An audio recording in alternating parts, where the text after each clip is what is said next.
Hey guys, EBPMAN here. And today we're going to talk about the very first things or configuration settings that you should adjust on your Note 9 as soon as you unbox it. And we're also going to talk about some accessories that you should pick up. So let's get right to it.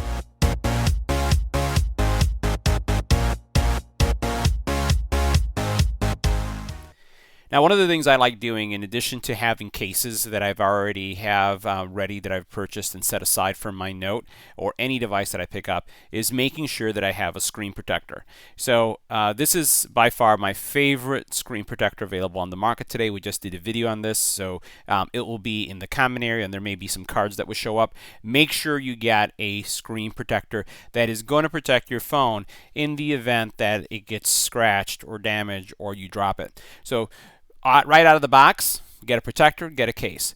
So now let's talk about the main features that you would want to configure to make using your Note 9 much more enjoyable.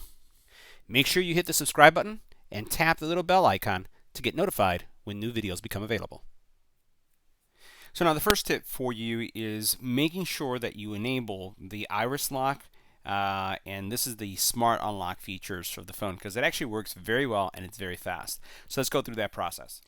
Now, setting up intelligent scan or face unlock happens during the initial setup of your phone. If you take a look at our setup video, our very first one, you'll be able to see the steps there. If you skipped it and wanted to do it later, this is how you go about it.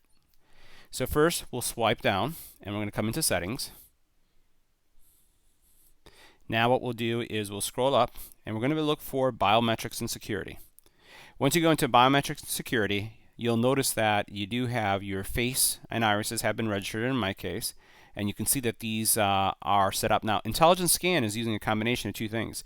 It's using your face and your irises to be able to log in.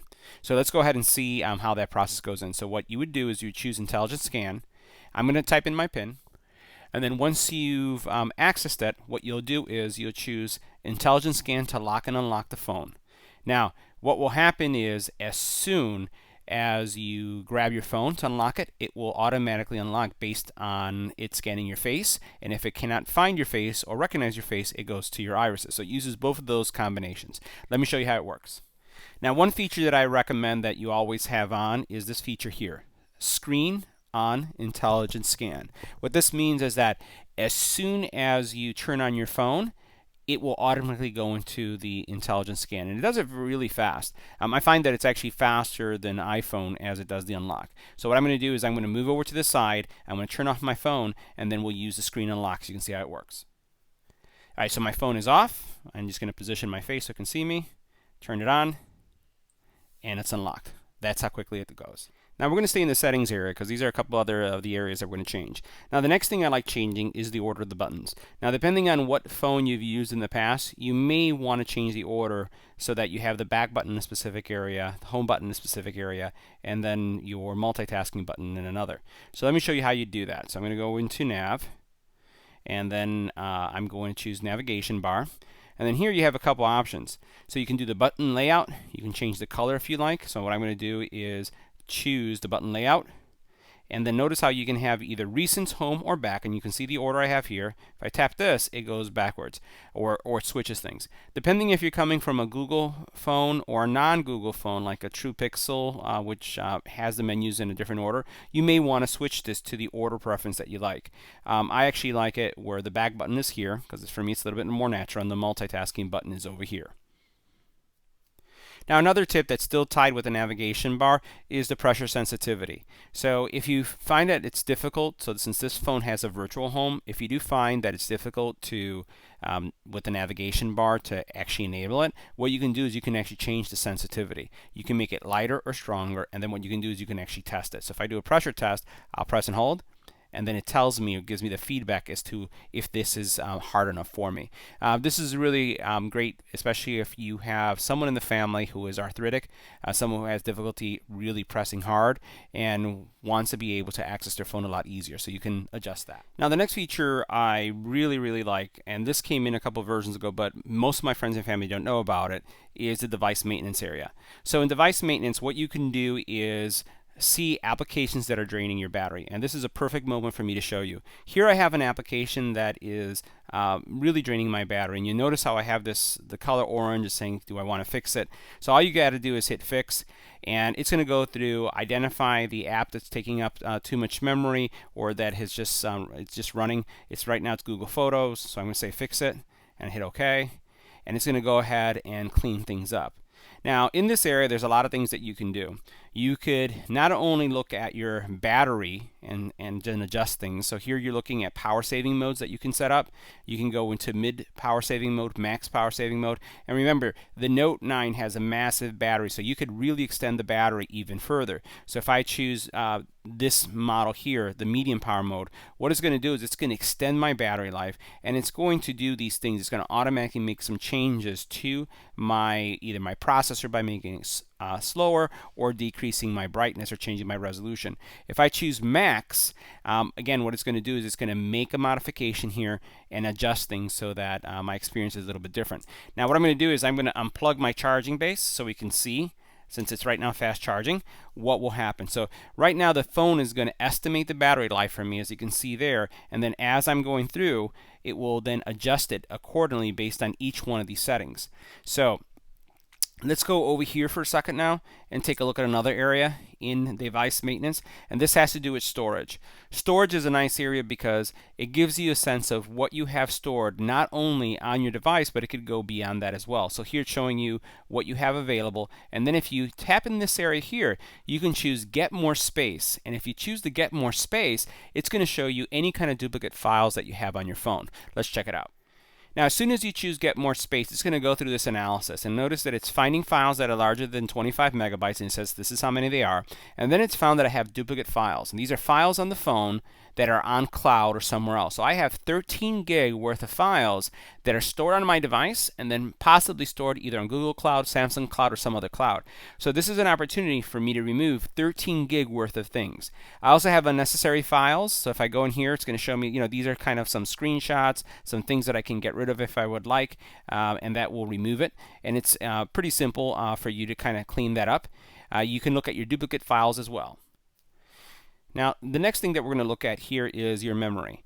If you ever find that your phone is misbehaving or that things are slowing down somewhat, you can come into this area to clean up the memory on your phone. So right now it's going through and it's ending any kind of programs that are taking up too much memory on my phone, and it's just cleaning it up. So now that's been fixed. So I have 100% from a score perspective for my phone. But there's one more tip on how you can actually add this function to your desktop. So all you have to do here is say show icon on app screen. So I'm going to tap that, and then what it's done is it's added an icon on my app screen that's going to allow me to optimize my phone automatically without having to go in that area. So now the next time all I have to do is tap this icon and it's optimizing. So now the next feature about device maintenance that you should do is auto restart feature. This is something that I have on my phone, and it's one of my top tips. You have to understand your phone's a computer. So by restarting it once a week, you're always going to have the best experience. But who wants to restart their phone manually? So here you turn on auto restart, and then you choose a date and a time, and the phone will reboot itself, and it will always be fresh and fast. So auto restart is another one of the tips in device maintenance.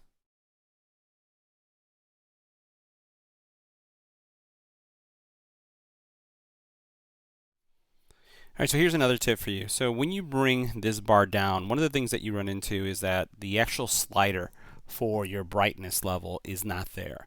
You have to bring it down all the way down to be able to do it. So let me show you how you change that. So to make that change, you simply come here, tap there, say that on top, show control on top, and then you hit done. And then what you'll notice is when you swipe down, it's going to be at the very top again. Now your phone, depending on the carrier that you get it from, may have some bloatware. Let me show you a quick way how you can remove it. So what we're going to do is going to swipe up, and here's this happens to be an AT&T phone, so I'm going to press and hold on it, and you notice you have a couple options here. You can add it to home, or you can uninstall. So I'm going to go ahead and uninstall, and then it'll uninstall it. Now there are other things that you can do. There are some apps that you cannot uninstall. In that case, you'll have a disable option. Once you hit disable, it disappears from the screen as well. Now this next feature is under the settings area and it's in the display, and we're going to look at the blue light filter. So you notice how it says blue light filter. We're going to go in here and I'm just going to turn it on so you can see what it looks like. So when you turn this on, it makes the screen, the brightness, not only does it lower it because it looks like it's being lowered, but it's actually changing the temperature of it. And when you do this, it makes it easier to read at night. You won't be glowing, and it's also softer on your eyes. Some studies say that using this blue filter, enabling it, makes it easier to fall asleep. So what I like doing is having it set sunset to sunrise, so automatically at night when the sun sets, it automatically changes the filter, and it does it no matter what time zone I'm in. So this is something that you can access really quickly. You can also access it here in your menu. So if you come up here, you'll notice that it says blue light filter, where if you tap it once you turn it on, but if you press and hold, it takes you into this area as well. Now this next feature is a great feature, especially for those of you who tend to misplace your phone, especially when the phone runs out of battery and you can't even call it. So what we're going to do is we're going to go into Find My Mobile. So you're going to come up here and you're going to type in Find My Mobile, just like I did right here. And once you found it, you're going to select it. Now once you've made that selection, you notice it says Send Last Location. So that last location function or setting basically says if my battery falls below a certain amount, send the last location. So when I go to Find My Mobile from Samsung's website, it's going to tell you the last time it saw it, or the last time the phone pinged Samsung to let it know where it was. Now this is another feature that I set up on all my phones, and we're going to go back into the settings area. We're going to do Smart Lock.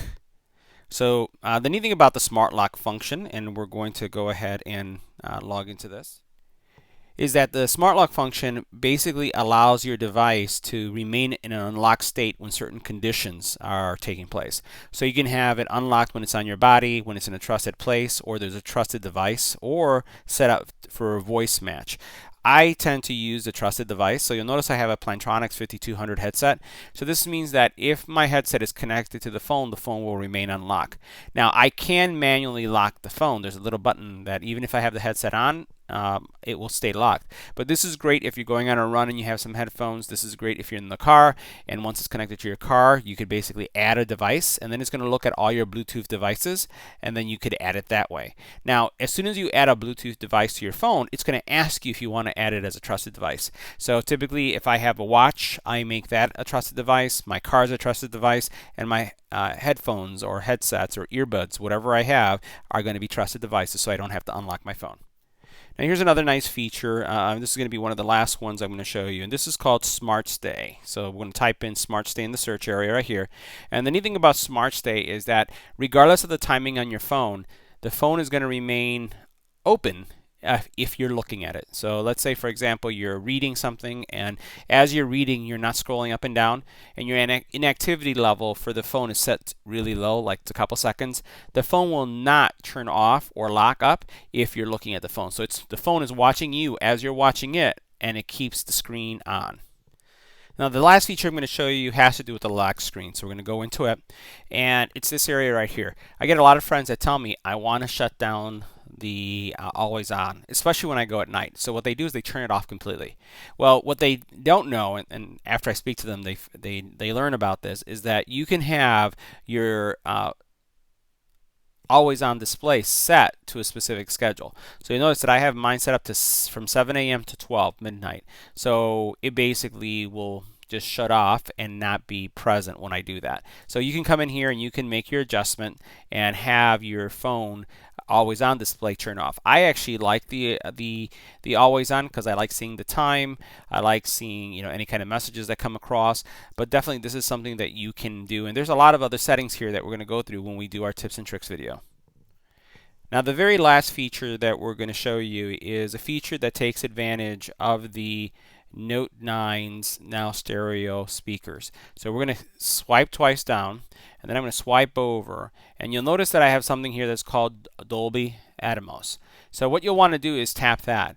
So you have now, if you're listening or watching on YouTube, watching Netflix or something else, you're going to be able to hear sound coming from the top and on the bottom of your phone. So by selecting this, you're going to get that Dolby type sound boost. It's going to sound better. It's going to sound, much richer. And as you have here, you can actually set it to auto, to movies, to music, to voice, and it's going to enhance the overall quality. So given the size of this phone, make sure you turn that on, especially now that you have those 2 speakers. So guys, that concludes my suggested 10 plus things that you should do to your Note 9 once you receive it. Make sure that you subscribe to the channel by clicking the subscribe button. Hit the little bell icon because we're going to have tons of videos coming up with accessories. This product right here that you see the Note 9 on, we're going to be reviewing that as well. If you have a first thing that you do to any phone, including the Note 9, let me know in the comment area. Would like to see what you find to be your favorite features. And if you like one of the ones I shared with you, also please let me know. See you in the next one.